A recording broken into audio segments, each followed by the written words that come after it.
mental vraiment n'est pas un ennemi. J'aimerais bien qu'on casse ce culte de l'anti-mental. C'est débile, ça n'a aucun intérêt et en plus c'est un fantasme, ça nous tuerait. Le mental n'est pas un ennemi. Dans ce cadre-là, sur ce deuxième pas du chemin, il devient un miroir, une interface. Ce n'est plus lui qui te possède, c'est toi qui le tiens doucement dans ta main avec bienveillance. Penser juste, ce n'est pas arrêter de penser, c'est apprendre à penser depuis un espace d'équilibre. C'est ne plus laisser la pensée prendre toute la place ni s'accrocher à elle comme à une vérité absolue. C'est se rappeler que la pensée n'est qu'un outil, pas une identité. Penser juste, c'est ne plus s'identifier à tout ce qui passe dans ta tête. C'est regarder tes pensées comme tu regarderais un ciel traversé d'oiseaux migrateurs. Tu les vois passer, à la rigueur tu les salues, et tu les laisses poursuivre leur chemin. Une chose est sûre, tu n'as plus besoin de les retenir. Et à force de pratiquer cela, tu découvres un espace en toi qui ne pense pas, mais qui voit la pensée. Cet espace-là, c'est le cœur conscient. Le témoin silencieux qui ne juge rien, mais qui comprend tout. Tu connais sûrement cette locution célèbre de Descartes, cogito ergo sum, je pense donc je suis. Mais la pensée juste t'apprend l'inverse.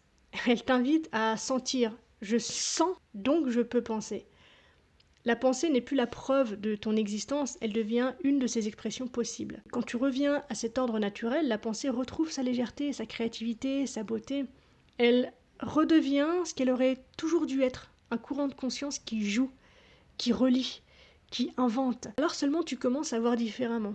Tu penses moins pour résoudre et plus pour explorer. Tu ne rumines plus, tu observes. Tu ne conclus plus, tu t'ouvres. C'est à cet endroit précis que naît la pensée vivante, celle qui ne juge pas mais éclaire, celle qui ne se répète pas mais écoute avant de répondre, celle qui ne veut pas convaincre mais comprendre. Et plus tu avances, plus tu sens que penser juste n'est pas une gymnastique intellectuelle, c'est un art de la nuance, un art du vivant, un art du discernement tranquille. La vraie sagesse ne supprime pas la pensée, elle l'apaise, elle lui rend sa juste place. La pensée juste ne t'éloigne pas du monde. Au contraire, elle t'y ramène. Elle te permet de voir sans te perdre, d'agir sans t'aveugler, de choisir sans te trahir. C'est une pensée reliée au corps, au souffle, à la sensation d'être vivant. Une pensée enracinée dans la terre et ouverte au ciel. Une pensée qui sait s'effacer quand l'évidence se présente. La pensée naît du silence et retourne au silence, comme la vague retourne à la mer.